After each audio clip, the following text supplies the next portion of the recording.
All right. Well, welcome back, everyone, to another episode. On today's episode, I got a very special guest. She's actually the first returning guest that I've ever had in my podcasting career. So that's kind of neat.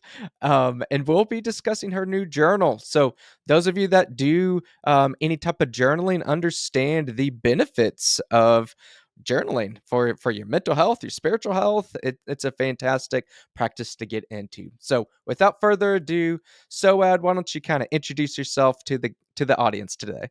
Hi, Johnny. And I kind of feel honored that I'm one of your first returned guests. So Yes. thank you. Thank you. Thank you. Yes. Thank you. So I am Soad Tabrizi. I am a licensed marriage and family therapist. I have a private practice. It's 100% telehealth. I'm licensed in about 8 states. I'd list them, but I forget which ones. So forgive me. I think it's California, Nevada, Montana, um, West Virginia, Virginia, Utah, Florida, and I may be missing something in there, and I'm not quite sure. I don't know how many that was, but so 8 states. But I also, like yourself, I also do counseling, coach/coaching for people that are outside of the states. Because a lot of times you get people who are kind of just desperate for a conservative therapist, and there's not many of us spread across the United States that are willing to say they're conservative. And so they'll beg and say, I don't care. I don't care about insurance. I don't care if you're licensed. And so I've decided to go ahead and offer counseling and just change the name to counseling because as therapists, as you know, we have lots of laws and Mhm. that we have to follow. So I do that. And then on top of that, I also do a little aromatherapy. I integrate holistic health in my approach. And now I guess I can kind of call myself an author, which is kind of cool. I decided to write a journal. And so here we are. And I love what I do. It's so much fun. I love helping people. I've been doing this since I've been licensed since 2014, but I've been working in mental health since 2009. So it's been about almost 15 years, not quite. Awesome, awesome. And I I know there's so much that we're probably going to get into. And I will tell the guests that or the audience that have not listened to this was back under my previous podcast title of the Truth and Grace Counseling Podcast. I'll have that older episode listed down below in the show notes, so you can check that out. So Ed and I covered all sorts of different fun topics, and that one particularly of being conservative counselors, which, as she mentioned, there's not a lot of us out there. Mm-hmm. So definitely check that out if you've not already listened to that. But for today, like you said, kind of into that author space, creating a journal, which is wonderful. So let's just start with kind of an overview. What is your journal? What's in it? What kind of makes it stand out a little bit? So let me back up a little more if that's Mhm. okay with you, That's Johnny. fine. So when I work with some of my clients, one of the main tools that I use for homework assignments is journaling. So they'll talk about some issue that's going on, whether it's trauma, a situation, just a circumstance, anything. I'll We only have 50 minutes to talk about it and kind of break it apart. And so I'll ask them, could you journal and kind of piggyback off of our session and talk about and process what it is that you've kind of learned from our session. And most times I get a blank stare saying, how do I journal? What do I even journal about? And so I kind of have to coach them with some questions. And then they kind of look at me like, well, who do I journal to? Like, what do I write to? And it's like, okay, then I have to kind of coach them through like how you journal. And then finally, after so many years of doing this, I've recognized like, people aren't seasoned journalists like I am. I don't know if it's called journalists, journalers, excuse me. Um, and because I've been journaling since I was in eighth grade. So for me, it's just, it's my best friend. I wouldn't know how to do life without it. But for many people, it's a foreign concept. And that's kind of how the idea got birthed for me was like, I really should have some tool of my own where when these questions pop up, because they always do, I can say, you know what, grab my journal. And what this journal is it's a 30-day, every day has a prompt, and you go through it. And the hope is that you go through it consecutively. mm, It's okay if you don't. There's no rules. No one's going to come and give you a grade for it. But it's preferred that you do. And the reason why is because I'm trying to help you create a new habit. mm, And so many times there's the number one, well, I wouldn't say number one, the top five feelings that I get from people is that they feel lonely. And what this journal also does is provides a space where you don't feel lonely. You feel like you actually are talking to someone. For many Christians, I always tell them, talk to God. That's who your journal is. You're speaking to Him, you're sharing with Him. And that's who I basically write to as well. mm, And it's this best friend of yours. And I'm trying to create this habit so that you learn to rely on this kind of best friend. And what's so perfect about this best friend is that all it does is listen. It never talks back, it never tells you what to do, it just listens to you. And it takes about 28 to 29 days to develop a new habit. mm, It creates a new pathway in your brain for you. Once you've created that pathway, you've now created a memory in your brain. And so even if you fall off and forget to journal for a little while, once you get back into it, your brain remembers, oh, I remember this pathway. I remember this is what we do. And it's not as hard to get into the rhythm of it. It just immediately goes back. It's a muscle. It's already been yeah. developed. So that's why I picked 30 days. And like I said, each day there's a prompt. And in the beginning, it may seem kind of kindergartenish. Like, why am I being asked something like this? And again, it's strategic. It's to get you to just write. I don't want you to get into deep thought right away Mm, because that turns people away. What it does is it says, oh, if I have to journal tonight, I'm going to have to answer those heavy questions, and I'm just so not in the mood for that. So in the beginning, it's really just to like, hey, easy questions, 2 minutes of your time. That's it. So they kind of get encouraged to do it. Then it gets a little heavier. And it does ask a lot more about your values and your beliefs, and if you're walking in contradiction of those values and beliefs. And why is that? And who's in your inner circle?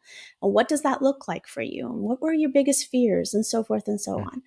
And then towards the end, the hope is that you've developed a really good understanding of who you are as a human being and whether or not you liked this person. If this person is really who you want to represent as yourself. And if not, should we change it? mm. With that said, I do have other journals coming up, and it's kind of in continuation of this. I'm working on them still, no release date, but they're coming because as I was writing this journal, I recognized, wow, there's something about learning about yourself that makes you want to learn more. Mm. It's very addicting. It's like, okay, I've discovered this, but what about this? And what about this part of my life? And what about that part of my life? And so there'll be continuations of that in other journals as well. But that's the gist of what this journal is. You just answered a question that I was going to ask there of if there would be more in the future. And I think that's wonderful. It's almost like this is the journaling 101 type of book here, and then maybe we kind of graduate in some of these ones that are in the works right now. Absolutely. That's exactly what it is. It's really geared towards people who haven't journaled. I could honestly say I have a friend of mine who has a daughter who's, I believe, now almost 6 years old. And she's very intelligent, but I would hand this journal to her because she would be able to do it too. Mm, But I would also give it to the 60-year-old that has never journaled, who's also very intelligent, obviously, and lived life and has experienced things. And they would be able to very much enjoy this journal as just as much. So, any age, as long as you can think for yourself, you can kind of sit down and look within. I know I talked about my friend's 6-year-old. Yes, she can actually do this. It's an incredibly brilliant child. Not every 6-year-old could, obviously, but she could. And so anyone that can step back and kind of just look inside can absolutely use this journal to help them kind of learn more about who they are. The way you're describing that really reminds me of something that I talk to my own clients fairly often about. And I'll tell them that most of what we talk about in counseling isn't that complex. Like, it's fairly simple. Like, you think that you're dumb? well, you're not dumb. It's not like rocket science. But just because it's simple doesn't mean that it's really easy to be able to put into practice. It takes that discipline. And that's what we talk a lot about, is recognizing where those thoughts are or whatever it may be, and going into it. Those coping skills, you know what to do. We got to go do it. And that's what I like about kind of your idea, your vision with this journal is said a 6-year-old can do it. This is not super psychobabbly difficult language. It's fairly simple, but you got to do it. You got to do it all 30 days. You got to form this new habit. And it sounds like it really walks through people without insulting their intelligence. Exactly.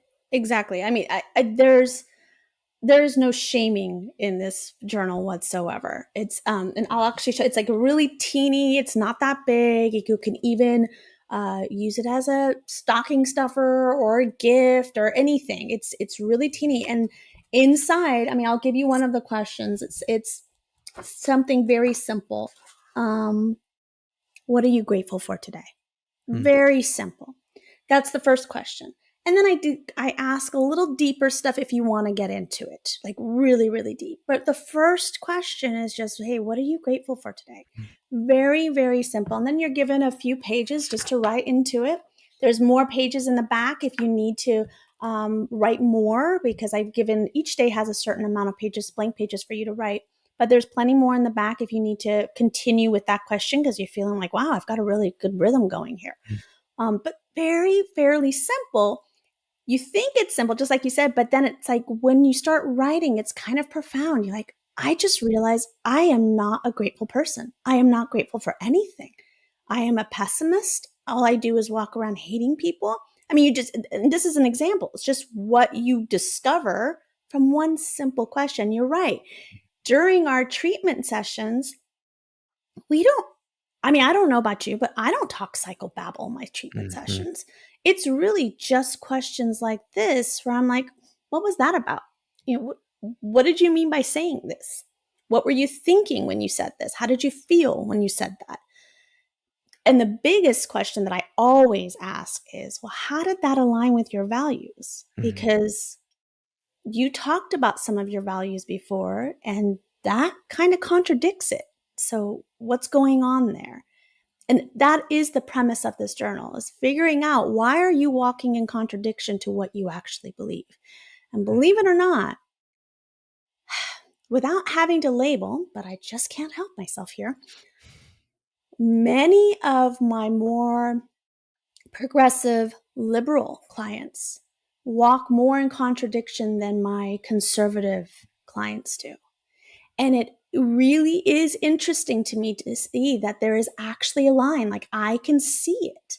I have a lot of clients that love the trends, whatever kind of trends that are going on, that believe in them, fight for them. But then when I hear them talk about their own home and their inner feelings and beliefs, they're in complete contradiction to what they're quote unquote fighting for externally. And so I note that, and we dive deeper into that. What is that about? Why? And it's not about changing them. There's no agenda for me to convert any liberal into a conservative whatsoever. But I do have a job to play, and that job is to make sure you're walking in health. And if you're walking in contradiction, that doesn't scream health to me. And so if you do believe some kind of social um, trend that's happening, then okay, let's change your values so that it aligns with that. And most times it's not that they want to change their values. Most times Hmm. it's, oh, well, maybe I can step back a little bit from that and maybe walk a little more in alignment with my values. Yeah, I think that's a huge point there. That's something kind of reminds me too of how when I treat couples, that our first step is not to agree with one another, not one to be right or wrong. It's, do we understand each other? Do we have, like, what she said and what he said? Do we agree with that? Then we can get somewhere. Then we can start solving. But if we don't understand each other, we can't really get anywhere. And that works on the couple's end, but it's also with yourself. Like, yeah, I say I value all these things. My family's the most important to me, but then I don't ever talk to them and see them. Like, that doesn't make sense. And I love that what you're doing here, and this is kind of a big thing that I've been thinking of just as a counselor, that so many counselors, and I don't intend to put ill will on them. I don't think this is necessarily their goal, but they put so much emphasis on counseling itself that it becomes this dependence on the counselor that they have to go to them for everything. That the client can't do anything on their own, and that's not our job. Our job is to try to help them understand themselves, like you said, to be healthier people. And that's what another thing what I love about just this whole journal in and of itself is it's teaching you how to do it. It's not just Mhm. coming to me and figure out all of your problems. No, this is a tool to help you learn more about yourself and to make those values, those thoughts and values and actions all align with one another. Absolutely.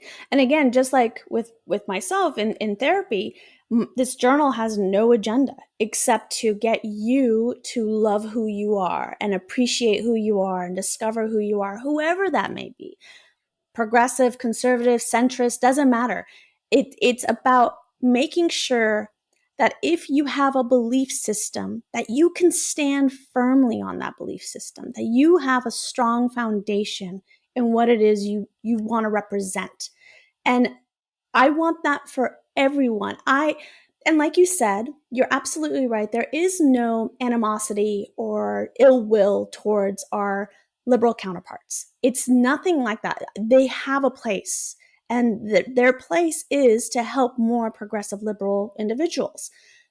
I'm happy that they're there. What I have issues with is it seems like they have an agenda, whereas we don't.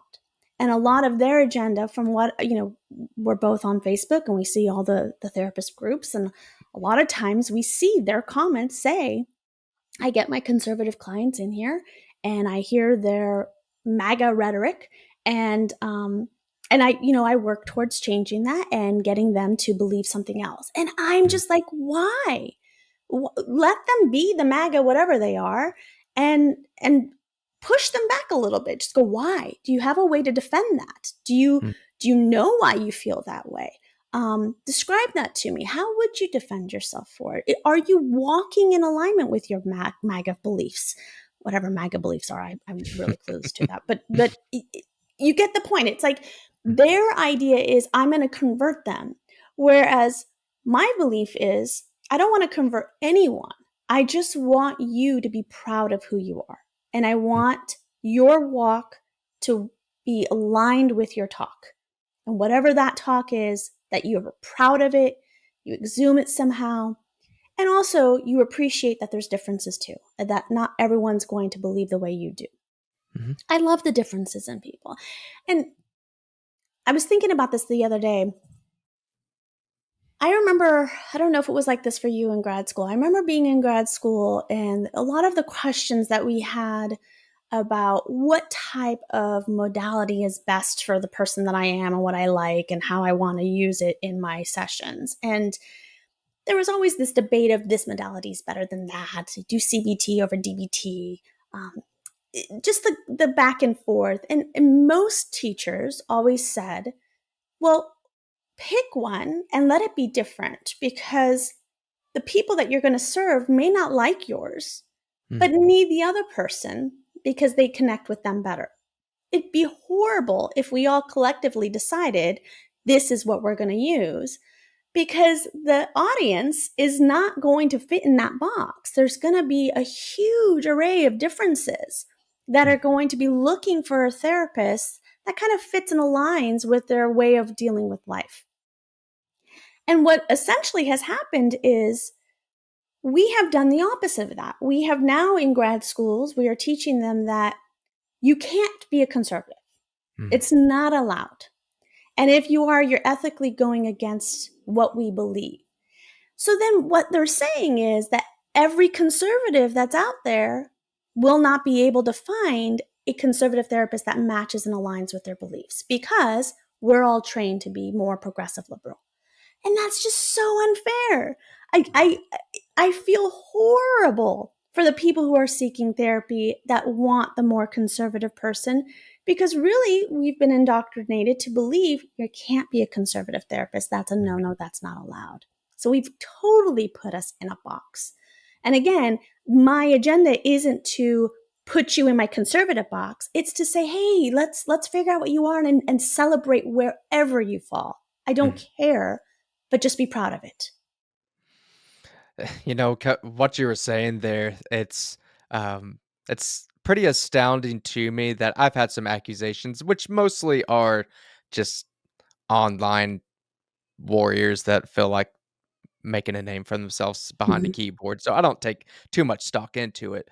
But accusals of that fact of, oh, you're just trying to convert people and blah blah blah, and and I find that quite humorous in a lot of ways because on my website on Truth and Grace Counseling that my beliefs are pretty much out there. I'm pretty much an open book, and I have explicitly in my informed consent, since I am branded as more as a Christian counselor, I have my statement of faith in there. And I even more mention on there, like, hey, tell me what you disagree with. You don't have to agree with it, but I just want you to read it.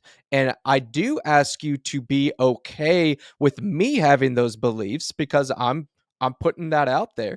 And if you don't, great. I'll get you a referral. We can go elsewhere. Um, that's not conversion. That is not conversion therapy at all. That is being upfront with this value system, allowing them to make an informed consent, and then we go our distance. And but on the flip side, the people I do work with, I've had someone in Canada, I've had people all throughout the country, New York State, that like, I can't find a counselor that's not going to try to transition my kid, or a counselor that isn't just going to talk bad about my beliefs. There's a reason why some of us are trying to be a little bit more open on the conservative type of values, and it's not to change clients' minds. It's because there's a market for it of clients that aren't going to get help, that won't see a counselor at all. They'll just suffer in silence because they don't trust the counseling profession. And that's sad. That's not what we're supposed to be about at all. I wish that I didn't really feel this need to have to showcase my values out there. But again, there's a reason for it, because people have been burned time and time again of, I just don't trust anything. I don't trust any counselor. I just need to get over it and not deal with my problems. And that's again, that's just really, really sad that that's where we're at sometimes. You are absolutely right. And I have done the same exact thing on my websites. I mean, it's just out there that says these are my beliefs, and I list them, bullet points of what my beliefs are. And again, it's not about converting. I'm not trying to convert anyone. It's because, just like you said, it's like there are people out here that believe the same thing you do. I won't hurt you, I won't harm you, I won't shame you, I won't roll my eyes when you talk about certain things. I won't abandon you in therapy because you bring up a certain belief that's more conservative. I won't do any of those things. I'll listen to them. And if you're liberal, I wouldn't do those things as well. Unfortunately, like you said, we're in a time where that kind of has to be stated. We are Our society has made it known that if you're conservative, you're bad, you're wrong. It's in our media all day long. There is not a mainstream media outlet that leans conservative. Fox is not conservative. That is not something that I wish people understood, that it is not a conservative station. They do have more conservative guests on, but they're very left leaning. I mean, the owners are proudly progressive liberals. And so it's everywhere that we're told being conservative or uber conservative, it's quote unquote wrong. So putting that stuff on our website is just to say, hey, you guys, you're not wrong. You're welcome here. This is a welcome space. Just like people of the LGBTQ plus community do it, just like Christians and Catholics do it, uh, just like Satanists do it. we're also doing it too. Hey, this is who we are. You're welcome here. At this point, I didn't believe this before, but you change your beliefs often. I, at this point now, feel like it's just as important when a person comes into consultations and they ask, well, what kind of tools do you have that you're going to give me? They're asking me questions, and what kind of modalities do you use in treatment? And I'll say this and that or whatever. And I think it's fair that they even ask, well, what side of the spectrum of policies do you lean on? And because I get it now. 5 years ago, no, we didn't need to ask those things. It was almost a no to ask that. But today, because they're constantly bombarded with hate them, hate them, hate them, hate them, hate them, I can understand why the first question would be, "Are you going to hate me because Mm. I'm a conservative?" And no, of course not. I'm not going to Yeah. hate you. Go check out my website. You'll see that I won't hate you. Yeah. No, that's like I said, it's unfortunately very common. When I first started putting myself out there, and I've learned a lot of ways to communicate it in more effective ways than others. But it go just go and if you do it, and maybe you're not even a counselor, but just in general, if you do that, you will receive backlash. Yes, that much is true, but you will have people reach out. I've Mm. had so many people reach out that I've referred. I've actually referred some to Soad that have been in states that I'm not licensed in, to other colleagues that I've been able to refer to, and sometimes they know that going in, and they just want to send their gratitude. Thank you for saying something. It takes courage sometimes to do that, but there are people, there are many clients out there that, again, the alternative is not they'll find a different counselor, it's they won't. They won't. They won't get any help. And ethically, when you get kind of things thrown at you ethically, "Oh, you shouldn't put your political beliefs out there." Well, ethically, this person's not gonna get help. How I don't care what the licensing board says or the ethics of that says. My ethics go beyond just a few initials after my name, and I think that's something that more conservatives are, thankfully, are waking up a little bit about, and just cultural in general.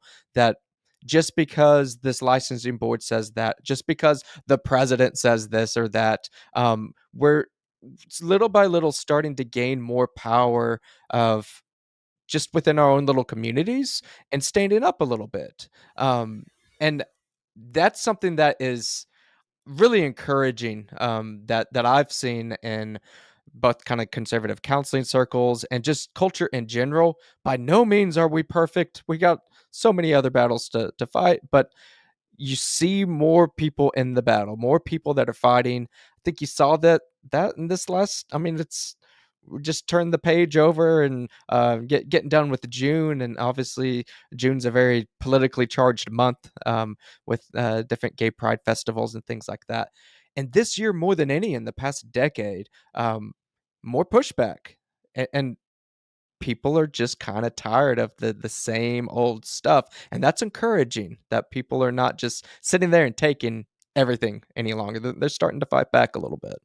And you're right. It's so encouraging to watch conservative therapists fight back and push back a little bit because in the beginning, I mean, all this really started around right after Trump became president. Mhm. And then a few years into it, so maybe about 2018, 2019, it got really bad for us therapists. And so, since then, we've been scared. We've kind of went in hiding. We had so many threats about our licenses taken away and people losing their jobs. Now, people have lost their jobs because of their political beliefs. I haven't yet heard of anyone lose their license, and the reason why it's harder to lose your license because a client actually has to be harmed. And so the client actually has to be the one to do the complaining to the board. And that's usually not the case. Usually it's a therapist that hates another therapist for their values and beliefs, and they call a board and complain. Board's job is always to investigate no matter what. But ultimately just comes down to, well, what harm have they done to a client? And there is none. So just within our own group, I'm pretty positive and certain that I can say no one has lost their license. People have definitely been threatened. People have definitely had gone to the lengths of getting lawyers to defend their license. That's for sure. But because of those things, it freaks you out. And it freaks you out to a point you feel paralyzed because this is your livelihood. This is not only for us our livelihood, but what we went to school for, paid so much money for, spent hours in internships for, basically hours of internships with like little to no pay. And then to kind of sit back and go, I have to throw that all away because of my beliefs. Like it freaks you out, and they're winning when we do that because that's their whole point, is to make us submissive and quiet and push us into a corner. But we are pushing back. And I think people like you and I, within our group, and the group I'm talking about is a Facebook group that we have. It's a secret Facebook group.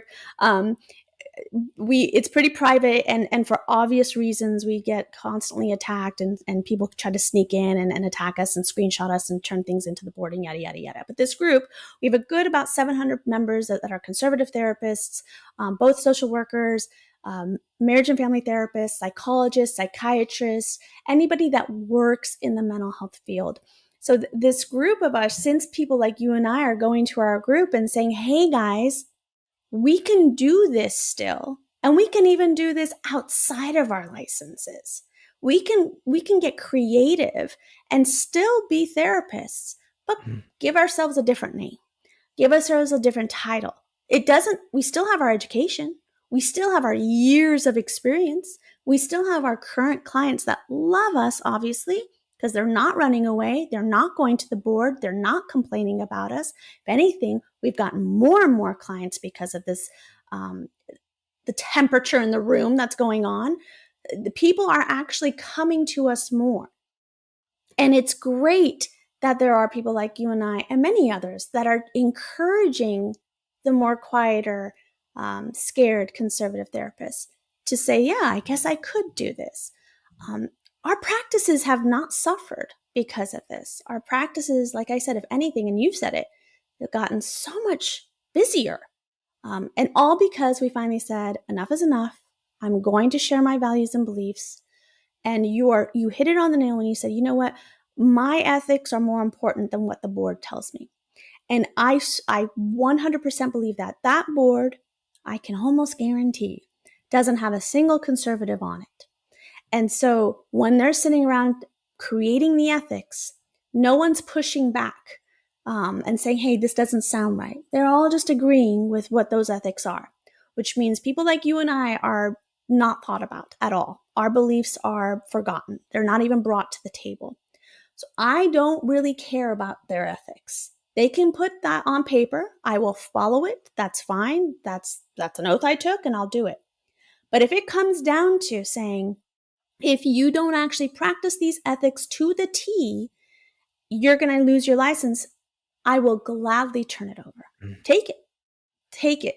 Because there are millions, and I believe it when I say 80 million, because that's how many people voted for the other president, millions of people that need my help. And I don't need a board to tell me I can help them or not. It's I'll help them. However I can, I will help them. Yeah. No, no, 100%. And that we've had some good discussions, and I know you've done a lot with group members just in general that, like you said, broadening your horizons. That's what you're doing in part with this journal, which is wonderful. And it can help, like I said, it can help anybody.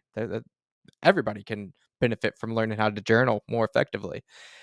I've recently wrote, and this was one of the coolest just individual recognitions, accomplishments, whatever that I've had, because it was completely um, out of the blue. Was not something I had in mind, but I had been writing some articles for this awesome Substack, which if any of you listening have not checked it out, it's called Wrong Speak. It's wonderful. It's a bunch of people that have values and thoughts and feelings that are not the majority opinion in media circles. And you don't have to be a journalist, have a degree. I don't. I tell you, I don't. But anybody can submit to them. It's awesome. So definitely check it out. But I submitted an article, and it was kind of what you were talking about. I titled it "Conservatives Need to Be Producers, Not Just Consumers." We're so used to, oh, well, the board said this. Gosh, they're terrible, but I got to keep my job. What am I going to do? And just that real defeatist attitude instead of making something. Like, I understand there's bad stuff that happens in the world. I'm not saying to cover your eyes and act like everything's good. No, it's not. But just sitting and complaining about it doesn't do us a whole lot of good. Go and produce, go make something. And what was awesome is getting that published on Wrong Speak. That's awesome in its own. Again, I couldn't commend them highly enough. I actually have an episode with Rebecca Velo, that is one of the editors there. That was actually my first faithfully engaged episode. So I speak incredibly highly of Wrong Speak Publishing. That's But amazing. Good job. unbeknownst to me, there was a reader that was an editor for the Federalist and picked up my article and then republished it on the Federalist, which was awesome. I had Amazing. no idea that that was going to be the case. But all it took, that writing that article, which Wrong Speak articles are pretty short, they're like 800 words or something. um yeah, I went back and did some brainstorming and did some editing, although Rebecca did a wonderful job doing the editing. That's part of what I like about him, because I'm not that professional writer. But it didn't take me that long to write it. Like, it wasn't like that took years of my life. It Mhm. was an idea I had, and like, oh, I think conservatives can really think about that in that way. And then all of a sudden it's on the Federalist. Now, I don't know. I would love to have another article in the Federalist, but I may not ever have another one. That's not the point. The point is, you're never going to, I will never be on the Federalist again if I don't write in anything. Like, you're never going to make a journal. You're not going to have a journal that's out there for sale if you don't write it. Mhm. You got to do it. And I'm imagining, and I would love to hear more so out of just your process of doing it. Mhm. I'd imagine you went through many drafts and times like, oh, nope, that doesn't work. It's not perfect off the get go. But you did it. You stuck through it, and you did it. So don't just sit there and wait for the world around you to change. It's not. Um, do something. Do something with your life and make the world better, even if it's just in your family. Go be a better dad, a better mom. Just do something. Don't sit around and complain all the time. Ah, yes. Oh my gosh. You know, when I wanted to do this journal, make the idea a real thing, the first thing, and I think this is what stops everyone, the first thing that pops up is fear. The fear of, what if it's stupid? What if no one buys it? What if what if I do it and I hate it? And it was just this constant, like, what ifs, this fear just pops up. But I have developed such a muscle of pushing back against those what ifs from years and years and years of just, starting businesses or creating content or whatever it is I'm doing. It's years of pushing back, that my muscle in that area is pretty strong. It just goes, shut up. I'm not listening to you. I got to get this done. Some people don't have that muscle. And so that what if takes over. It's stronger than them. And they kind of step back and go, okay, they win. My what if wins. A lot of times in therapy, that's what we're working on, is the what ifs and pushing back on those what ifs. Once that muscle's developed, then you can silence that what if and move on to the next step, which is, how do I publish? I don't know how to publish anything. I've never published anything before. Where do you even start? So I asked around. I asked friends who've written books, like, how did you get your book published? Where did you go? Um, got answers, and I asked specific. No, I need to know the website, and don't just give me the name. What is the website, and how do I do this? Can I self-publish? Should I go with a publisher? What are the pros and cons? I mean, I researched the how to first a lot before I actually sat down and wrote this. And then when I felt like, oh, that's all I have to do? Well, good Lord, that's the easy part then. And really, all it was, and I'll share this with everyone, it's a simple Amazon. They have their own publishing where you can self publish. They have a great website. I think it's called, I remember it because I want to be as specific as I was when I was at KDP. And it's AmazonKDP.com, I believe it is.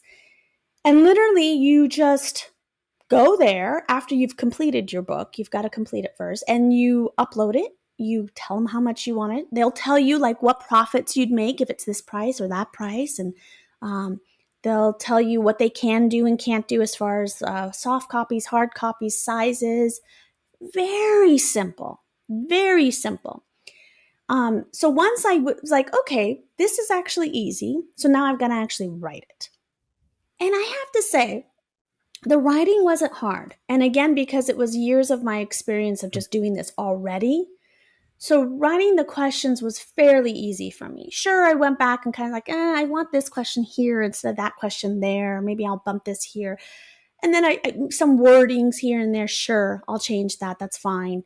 But then it was like, okay, now because I designed it as well. So then I was like, okay, well, now I got to design it. I just don't want words on paper. So then I used Canva. Easy, again, process.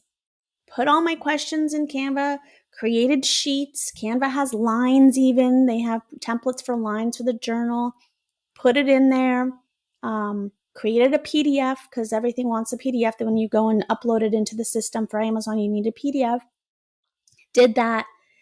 Amazon was great as far as saying like, hey, this is the preview. And so I can look at it and go, oh, this is kind of off and this is a little off. And then I just go back to Canvas, make the changes, upload it again. Easy process. And believe it or not, because I'm my own editor, I'm my own author, I'm my own designer, all of it's me. I don't have a partner in any which way. I copied and pasted all of the content into AI. And I said, make sure my grammar is okay. And it did. I mean, we talk badly about AI, and trust me, I have my reservations about AI as well. But for now, I'm going to use that to my benefit. And that's how I used it. I was like, I don't want to really pay somebody to edit this for me, make sure all my words are in the right place, the commas are in the right place, the question marks are in the right place. So AI did it, and it came back and said, hey, you should put this here, and you should maybe put the comma there, and this is a fragment. Are you sure you wanted a fragment? You want to change it maybe to this? And it gives you suggestions. Maybe rewrite this sentence so it looks like this. I was like, oh my God, this is heaven. And that took all of 2 seconds because it quickly populates for you. So few edits. It wasn't that much. Few edits of here and there, wording and fragments. Maybe some fragments are intentional because it's the way I talk. And so once that was done, you make the changes again in Canva, download it again in a PDF, upload it again into a PDF into Amazon, and click publish. Within a day, the book was published. That's it. Simple as that. But the beginning stage of it is I am not going to let fear take over. I am going to fight back the what ifs. I don't care if no one buys this book. That wasn't the purpose. I am not making a huge profit off of this book. I'll tell you that right now.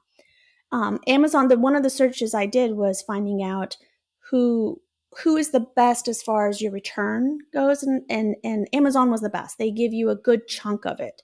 However, they take a big chunk of it to produce it and to ship it. So you really don't make much. So again, that wasn't the purpose. It's cute. It's nice. I mean, trust me, it's there, sure. But the purpose is to help. And if that's my goal, I was tired of spending too much time in helping someone answer certain questions outside of the therapy room because that was wasting time in the therapy room. So instead, it was like, oh, you don't know how to journal? Grab my journal.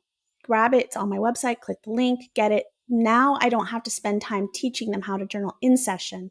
I can talk about what you're going to go journal after session. Let's get into the process and the deep stuff. Now go journal about it. Yeah. But that's kind of how the book happened. And because I saw, well, this was simple, it's like, well, let's start the next one. It just, I mean, Nike has it right. Just do it. Just do it. even if quote unquote you fail. I mean, I don't know how you can fail. It didn't cost me a penny. Not, Johnny, I'm not kidding you, not one penny to make this book. All it did was take some of my time. And Mm. if I put that time together at 8 hours of work, one full day of work, that's all it was. And now I've got this book out there, and if people need it, they can use it. And it's like, it got me excited to want to do more. And it's amazing what it does for your self-esteem. And with self-esteem, I'm caveating, so forgive me. I'm just like going all over the place, Johnny. If you can tell me to shut up when you You're need to. good. No, you're good. But with self-esteem, it's one of I think it's a big misconception that we have with self-esteem and like motivation. We think it's one of those things we're born with. And so that's so not true. We're not someone who's just motivated. Well, that person's just motivated. Well, that person just has good self-esteem. No, they're both developed. And how self-esteem is developed is when you actually put into action some certain thing, whatever that project is. You have an idea and you put it into action. And you actually come back with something, whether good or bad, doesn't matter. Maybe you failed at it, maybe you got good at it. But you put into motion something that develops self-esteem. You can step back and go, oh, I actually did that. Maybe it didn't come out the way I wanted it to, but I did it. So I know I can do that. Now I can do it differently. That's how self-esteem is developed. And that's what this does for you, is doing things like, I'm going to push back the what if, and I'm going to go and I'm actually going to do this. And then you step back and you're like holding the thing in your hand. And you're like, wow, I freaking did that. That's Yeah. amazing. I'm going to do it again. And that's what keeps you going and going and going. And that's what motivates you. Motivation is the same thing. You develop it through discipline. You don't wake up one day and just have it. No, you have to work at it like you do with your self-esteem. So thanks for letting me talk about that for a second. Absolutely. And I'm hoping that people that are listening to this, some of them might be counselors or have some psychology background, but most listeners don't. But you have something. You have a dream that maybe you've not pursued, or an avenue of maybe you're wanting to write a book or something, or goodness, asking a girl out that you haven't had the confidence to do. Like, everybody has something that they want to accomplish. And I think that should be very encouraging here in Soad's story, that yeah, it took work, it took different things. She had to ask the right questions, find everything, but the most difficult part in that journey is, yeah, is getting it done, doing it, Mm-hmm. really realizing that I can do this. And then when you're actually at that point when you started, oh, well, it's not that bad.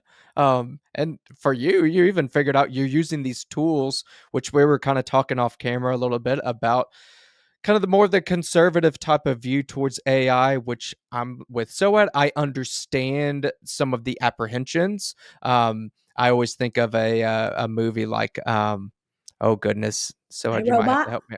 That, no, not iRobot. It's the Disney one, the Pixar. Uh, Oh, Avatar. Is that Disney? no, I don't know. no, Oh, I'm you're thinking asking the of, wrong person. I know it. Um, there's the one where they like that they all have to go up into this like spaceship thing because the Earth got too trashy and stuff. Oh Um, God. anyways, I'll It's a put it in Disney the show movie? notes. Is it a It's cartoon? Disney. It's, yeah, so it's Pixar, so it's one of the animated I ones. have no idea. You know what? It's bothering me. I'm looking it up. Look for it because I have no clue. I don't have Shrek. kids. So I don't really watch a lot of the cartoon stuff. Uh-huh. This is great I'm podcasting here. Googling up. because I'm thinking iRobot. I'm thinking of Minority Report. I'm thinking of what's the spaceship? My goodness, even my lookup is bad. AI. Inside Out. Not Inside Out, although that's a good one. Yeah, Um, that was I'm a I'm really I'm good one. Actually, I really liked Inside Out. I watched that from a referral of a client. A client of mine was like, "So you've got to see that. That yeah, explains everything about me." I'm like, "Okay, that was a good one. It's yeah." Wally. Wall-E is what I was thinking of. Yes, I have seen that one. I think another client referred that movie to me too. Yes. Yes. Yes. Again, apologize for the wonderful podcasting there. I said too off screen, like I like some of the natural things, so I do that all the time. Like I need to know it. Good. I'm glad you did. So Wally, in that movie, basically the Earth got way too trashy and all this bad stuff. They lost all this vegetation. So they go up into this big spacecraft, and they're like all of the humans are super fat and like literally they don't even walk because they have all this technology and basically everything is given to them at the press of a button. And I know that's what a lot of conservatives kind of have in mind if we let robots AI stuff overtake, and that is a legitimate concern. Like I'm not trying to say that we need to just like act like everything's fine and just have technology for every little thing. I My wife and I were actually talking about that today of like with our kiddos, it's not like we don't ever let them watch TV or anything like that, but we actually don't really allow them to spend much particularly like cell phone time Mhm. or iPads, things like that, because we do have concerns. Like we want them to be able to go out and run outside, which we did this morning, and they were super muddy and all the fun, just getting your hands and feet dirty. I think that's important, especially for little ones. So I say all that to say, like I am sympathetic to some of the arguments against some of the AI and things like that. But that being said, just like anything else in this world, it can be used for bad means, but it can be used for good means too. I've heard some people. I've got some friends that have been able to use Chat GPT for all sorts of brilliant things. Like this one guy's, he's able to do this stuff with looking for houses for sale. He's done this little algorithm, and it pops up when these certain things and this certain parameter. I mean, it's Love it. really cool what you can do with some of Mhm. that. So don't demonize technology, just making it into a big box. It's all bad. No, but you need to have something a little bit deeper underneath there. Kind of goes back to your value system. Um, what's guiding some of that technology? What's the end goal here?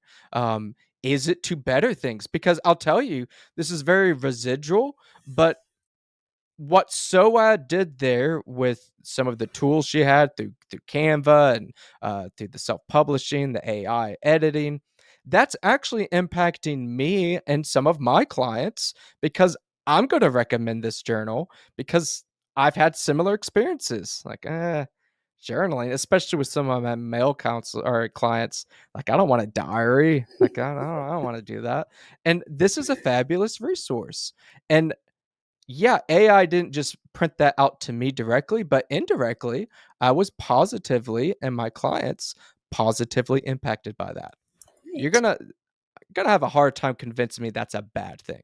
So try to temper that a little bit. How can AI be used in a positive way? And in the negative ways, okay, speak up about it. Maybe we need to have a deeper conversation when it comes to like self-driving vehicles and things of that nature. Like, fine, like let's have those conversations. But just because something says AI doesn't mean it's all bad. Because and honestly, if you look at yourself, you know that. Um, you use technology that people would have thought was witchcraft not that long Mhm. ago. Mhm. Like Soed and I are talking to each other on a computer screen. Mhm. Like that's crazy talk. So again, just don't demonize all AI things. Use it for productivity. I've had people too say like AI can actually be really cool about finding creative ways to share the gospel. Like it's pretty cool what you can do with it. So anyways, that's my 2 cents out there. Use AI for good, not for evil. So this is how I like to compare it. I We have our Second Amendment right to have guns to protect ourselves. It's our right, and still people use it for bad. People still Mhm. use guns and harm and hurt other people. I feel AI can be used the same way. It's not AI that's bad; it's the people that use Mhm. AI that make it bad. And AI is a tool that's there, and the person's intention on how to use that is what matters, and how they use it is what matters. Because sure, it's gonna, for you and I who have integrity, who hold some morals, and have some Christian values, we will probably use AI for good. But people who maybe hate the world and want to have some destruction with the world and want to spew poison to people and mislead them will probably use AI for that purpose, to harm and hurt others. So I don't necessarily think AI is bad, but I think that yes, it can be used for bad, and that's Mhm. determinant on the person that's using it, or the government that's using it. Right. So for now, I'm using it in with good intentions to help me produce things to give out to people, so that I don't sound like a 2-year-old trying to write something. And it's been wonderful. Like even when I write my posts, I write lengthy posts on Instagram, and I really want someone to just double check my grammar. And I throw it into Chat GPT, and it comes back and says, yeah, it looks great, or change this. And I love that. I love being able to use it that way. Now, I don't get too sophisticated because I really don't know how to get sophisticated on it. I'm not doing algorithms and trying to figure out how to write code, but for the purposes that I need it for, it's a wonderful tool. It's a wonderful tool. I know the day will come where it's going to change, and bad people are going to get a hold of it, and bad people are going to have bad intentions and do some bad things, and we're all going to have to really be careful with it at that point. But until then, I'm going to use it as much as I can for the benefit of others, like you said. Definitely. And some of this is some of that strategy, kind of like we're talking about before with just conservatives in general. And again, to put a little caveat on it, I always say with conservatives, there's a reason why we're a little bit slower on some things, and it's not all bad. Conservatives, like even just in the name, you're conserving something. Like I want there to be some type of values that we stick to.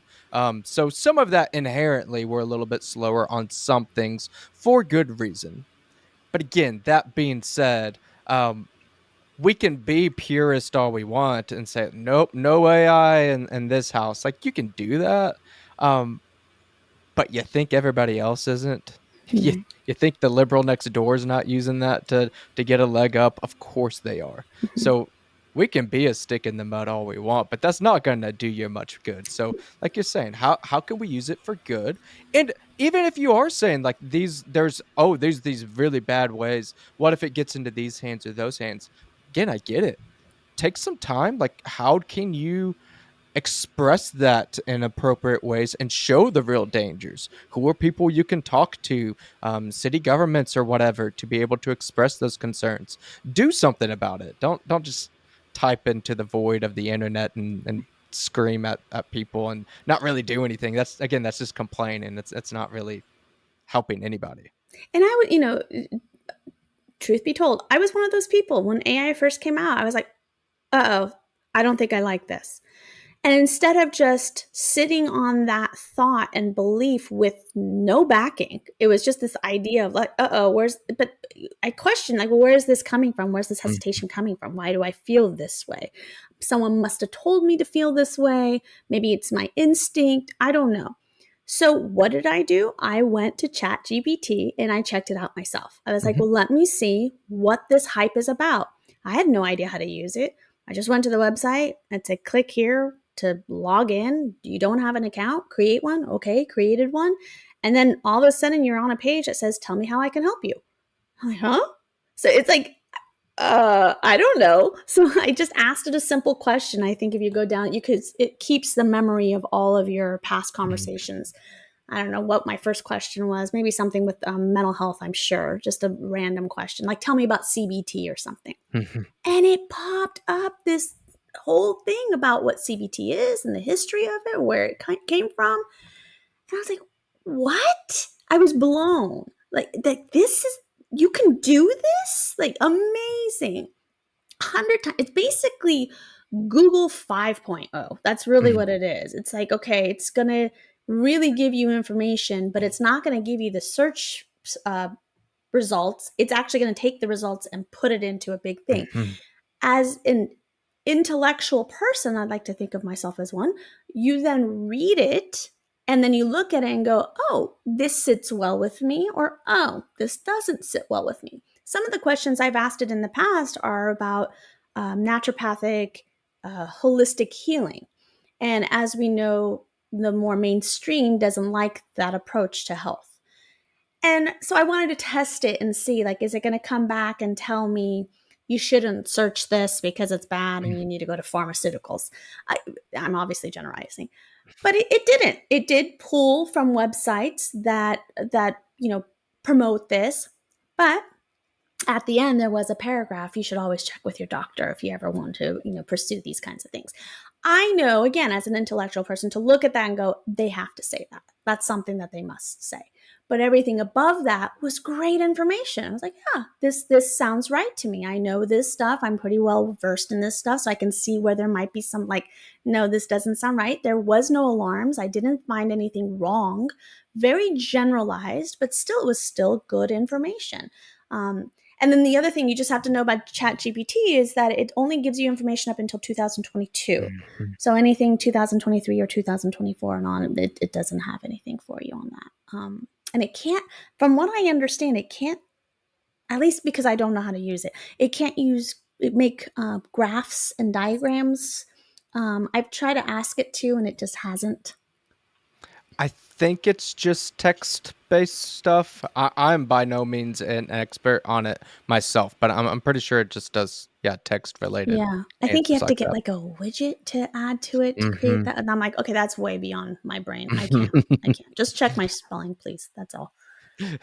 Yeah.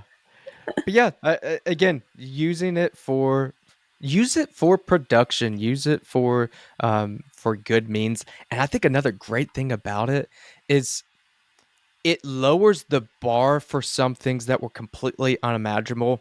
This is a little bit of a side topic here, but it's part of what I despise news, especially your prototypical like local news.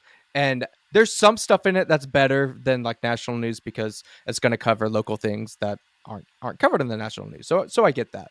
And so it's not so much the content that's said in the local news, it's the whole stick of it. It Mm-hmm. feels so inauthentic to me. It's like it's stuck in a lost era that just doesn't make much sense to me Mm-hmm. anymore. Mm-hmm. And it's so dramatized, like breaking news. Like the basically the only time I see news like that is when I'm uh, at my granny's house, and she loves news. That's But too cute. I don't like that genre at all. And part of it is, you think back into my granny's days, she didn't have the ability to go find that information. Like, no way. Even in her own hometown, like you're so busy with your stuff, taking care of your family, doing your job, cooking and all that. And they didn't have the technology. She, the thing that's in our pockets every day is way more powerful than what she had when she's Mm-hmm. in her 30s. Like, Mm-hmm. not even close. Mm-hmm. So they needed that technology to be able to have that type of format because they had that. That was the only way you're going to get that information was by turning into the news, reading the newspaper. And they still serve somewhat of a point today, but not nearly as much. I don't need to go. I don't need to turn on my local news to find out that we just had a new tea place that opened here in town. I didn't need to turn the news on to find that out. I could find that out very quickly. Saw their Facebook. Oh, this place is open today. Great, let's go get some tea.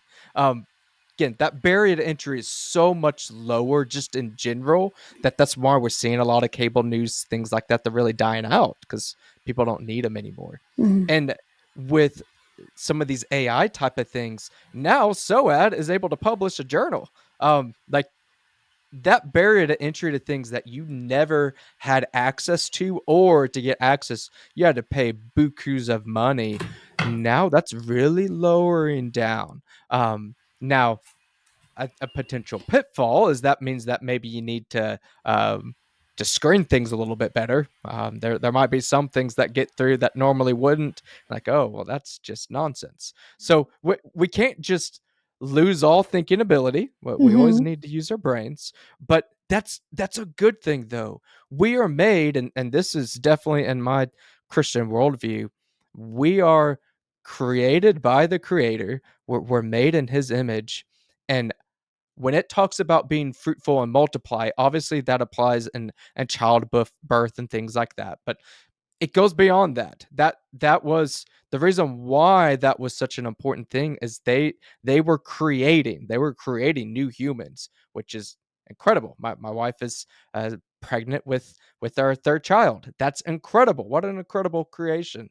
But it goes beyond that. We create art, we create music, we create journals, create these books. We are made to create. It's in our DNA. And these are tools, like Soad said, to use to create. So go and use them. Tools are not the problem. Again, in the Christian worldview, it's our sin. Sin will infect AI, absolutely, as it infects guns, like Soad mentioned. It infects cars. People in England kill with knives, like people are, we do evil things. So, but don't maim the tool. Right. It's sin. Sin is the problem, not the tool. And we just really need to understand that.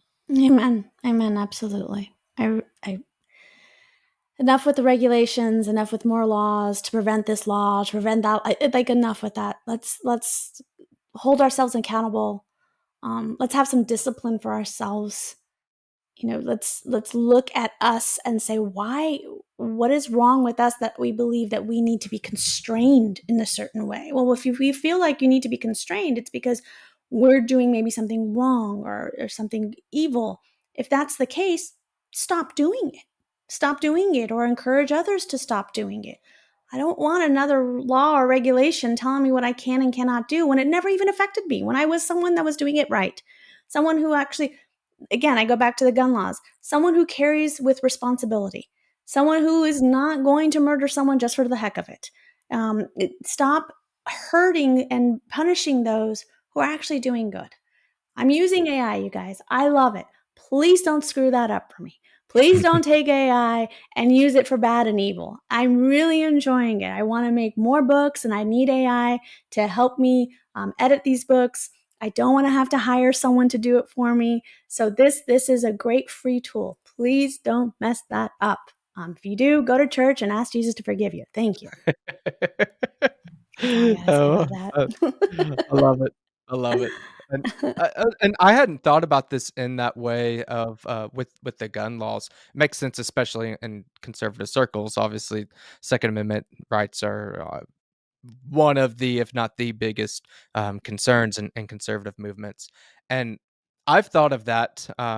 So I've mentioned before. In fact, I mentioned on the episode I had with you last time that my wife and I we've bought some land, got about 13 acres, and we have enough land that we're planning on making a little shooting range out there, and just kind of just for fun. If you've never shot a gun, I know self-protection, all the serious stuff, I get that you need to be super safe. It's kind of fun, like when you do it in safe ways, and you've got a little shooting range set up. It's a fun thing. Yeah. So but anyways, all that being said, with regulations, so um I went out and you know trigger warning to anybody that's this far in and is super concerned about gun stuff, I guess. But I bought an AR-15 a few years back. Nice. I've not shot it. It's actually underneath my bed, which you can't see this, but it's like 2 feet from me, and I don't even have any ammo in the house. I solely bought it because Biden told me not to, so then then I bought it. That's just kind of in my nature. I love it. Good for you. But since we have this land, I'm like, well, I had always wanted to get it ready to shoot anyways. But it's like we got enough land. I need to make sure to set it up safely. But that's a good place to kind of go out and play Mm, around. Well, I've not shot it yet. I've not shot one in general, but I know enough that they're like stupid loud. Like if you shoot one indoors without ear protection, could be deaf the rest of your life. Loud, like really, really loud. And You can buy silencers for them, but for one, they cost a decent chunk of money, and then you have to be on this whole federal blah blah blah list where they it's not just like going and getting a background check for a normal firearm. It's quite a bit more extensive. And essentially, what that does, and I still may get it eventually, but what that does is that stops me from potentially going and getting that. So now, if I do go out there and do it, now I just get to bother all of my neighbors around me. When I could have just gotten that and no big problem, and it would have been far less of a nuisance. Mhm. Um, they have those laws because they don't want people going in there and shooting people up and blah blah blah. But clearly they're not doing a very good job of that, right? Like even if you are liberal, you would say, yeah, that people are using these guns in inappropriate ways. Absolutely they are. So you're preventing me from not making a nuisance. Like Mhm. it's doing Mhm. no good. Right. It makes you feel good, I guess, but at least, and by no means am I advocating for this by any means. At least I could somewhat understand where you might be coming from on a we just need to get rid of all of them, get rid of Mhm. all guns. Mhm. And that's bad. Don't do that. But you stopping that kind of metal there on my gun to make it quieter, you're not doing anything. Right. You're just annoying me and trying to Right. put me on some federal Right. whatever and basically give the government more money. That's just dumb. Mhm. And we have that's just one instance of so many, not just in guns, but in tax law and just everything. All these Yeah. silly little things that you're not helping anybody. You're Right. just making more bureaucracy and And I think that's their goal, is to create more nuisance after nuisance after nuisance so that we get so annoyed that we just give up. Say, "Forget it, then I just won't get one." And gun enthusiasts, newsflash, they're enthusiasts. They will still get them, and they will work around it. They will find loopholes where they can, and they will just purchase what they can. Um, I we have guns, and we abide by the law. And I'm in California. There is every law under the sun to prevent me from having a gun. There is everything is thrown at me so that I don't get a concealed carry license.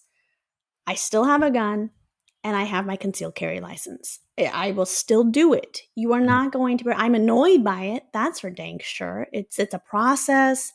Takes forever, so many classes, all these hours. My gun has to be right. It has to look right. A certain magazine. It can't be that magazine. It just nuance stuff. But Mhm. I will still do it. I will still do it because it's my right and I should, and I'm a female and I'm in California. It's not a safe place out here. It's my God. If you want to see hell, come on over. It's not pretty. It is, especially in LA. And now where I'm even from is the Bay Area where I was grew up. We escaped it. It was it just has gotten so bad. San Francisco, forget about it. I went to college up there and I don't think I'll ever step foot there knowing everything that I know about what's happened to San Francisco. So it's my right and I will do it. And you're absolutely right. They'll create all these regulations and make us be annoyed, but we will still do it. So you're doing nothing. You're doing nothing.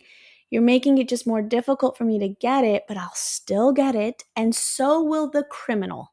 So will the Mhm. person who will buy it from the streets and behind a back alley from someone's truck. They will still do that. These laws are not hurting them, they're hurting me, the good person that wants to just protect herself. The criminal will still be a criminal, will still be a criminal, will still be a criminal. You can throw at them whatever you want. It will not make it harder for them to get a gun. And they know this. They just want this law. They hate the Second Amendment. They know that once that's gone, they have full control. And that's what they're hoping for. And I usually don't mean the deep state when I say they. I fully Yeah. believe in the deep state. So yes, yeah. Yeah. Well, that again, bureaucracy. Mm-hmm. There's ton of that, and it is local too. Now it's certainly on the federal scale, it's a lot deeper. But there's things locally, even in your um, your city hall. There's bureaucracy there too. It's just they're a little bit more limited in what they can do than some of the Mhm. federal bureaucracy. What's interesting, and we talked about this last episode too, that I'm in pretty red area of a very red state, so we're very conservative here, and compared to what Soed has had to go through. I'm super grateful for that. So don't get me wrong. I love where I'm at. Mhm. Literally, I could live anywhere in the world right now for my occupation, and I don't want to be anywhere else. So Mhm. don't get me wrong. I Amazing. rail on conservative Oklahoma because I love it so much. Mhm. But even here, so it's been about 3-ish years, something like that, since we've had open carry here in Oklahoma. And when it first started coming out, we're like, oh my gosh, we're going to be Wild Wild West. You're going to go to Walmart and have all these draws happen, and it's just going to be nuts. And since then, and I'm sure somebody might listen to this and like, oh, well, actually, the stats, blah, blah, blah, have gone up so much. I don't know. Maybe that's true. I'm not really taking the time to look that up. What I will say is public sentiment, nobody talks about it. Nobody. It's just everyday life. Now I've seen maybe, and I'm sure it's been more than that. I just haven't noticed it. And that's part of it, is it's just kind of everyday life now. Um, I've noticed it maybe a handful of times in like public type of settings Mhm. where I didn't know the person. And most of it's like, oh, well, that's a really pretty 1911 he's got there. Like that's kind of the extent of it. Nobody's pulling it out or anything Right. like that. And me personally, honestly, if I'm carrying a firearm, I don't care about the legalities of it. I care more of the tacticality of it. I don't Mhm. actually want to open carry. I'd rather it be a little bit more concealed, because then the baddies aren't going to take me out first, because they see that there. So I don't even want to open carry, but like I don't think the government should be telling me Right. what I can and can't Right. do. But anyways, I say all that to say that in the few years time period, public sentiment, it's just not really there, like, Mhm. because it's happened, and people aren't dying left and right. We're not having firefights left and right. People have realized, oh, it's Oklahoma. We've already always been conservative. They're already had their guns. Now they just don't need the paperwork to show it. Okay, let's just Right. keep going on with our life. Mm. And that would happen in California. Now, granted, you're going to have the Antifa fights and all the crazy things that California has. But that's part of why, too, a place like California won't do what we do here, is you're not even going to give the public sentiment a chance to change. Right. Because if Right. you had or open carry and life went on as normal, that's bad for business. Now people aren't as scared, Mhm. and we can't pass all these insane rules. So Right. Right. they just don't want you to do that. No, they don't. Keep us in fear, you can keep us in control. Absolutely. Uh, Absolutely. yes. Well, so Ed, I love talking to you for many reasons, but I love getting into some all of these side conversations, little kind of behind the scenes, usually for guests, and for so it's first time.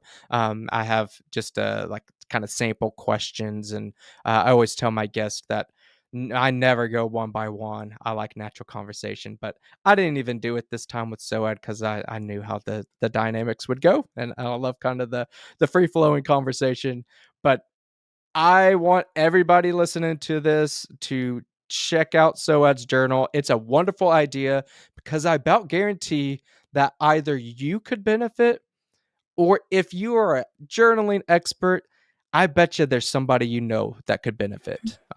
Maybe it's that niece or nephew or your son or daughter or whoever it may be. I think that you could really benefit from checking it out. So, Soad, for those that want to get the journal or want to stay in contact with you, how can they find those things from you? Thank you for those awesome words, Johnny. I appreciate that. And first, I just want you to know, I love talking to you too. It's so nice. It's just a natural conversation. I've done a couple of podcasts now, and I not to knock the other ones, they're great, but I just feel comfortable with you. I think it's because you and I have, the group in common, and we chit chat there as well, and we just see things eye to eye, and it's just a natural way of talking. I love that. So thank you for inviting me back. If you want to get the journal, the best place to go is just my website. There's a link right there that takes you to Amazon, and you purchase it from Amazon. So Soad Tabrizi, my first and last name, SoadTabrizi.com. It'll be right there on that front page for you. It says journals launched. Click on that, and it takes you to Amazon, and you can purchase it from your own account. It takes a couple days to get to you, and that's it. So that's the best way to do it. Spread the word. And you're right. If you already journal and you have your millions of journals like I do, buy it and give it to someone who doesn't. And, buy it and give it to someone who you're like always talking about journaling to, and they're looking at you like you're weird. Get this for them and be like, hey, here, try this. Start this way. It's a great tool, and I can't wait to start the other ones and get those out to you guys as well. So thank you for having me and letting me share this. Absolutely. So yeah, I'll include all of that information down in the show notes. So thanks again so much for being here, and let me know whenever these new journals launch, and we'll probably do this again and have another conversation about deep state and gun rights and all that fun stuff too. My favorite. Thank you, Johnny. Absolutely. And thank you to everyone else that tuned in today. I really appreciate your support and listening to another episode of Faithfully Engaged. You guys take care.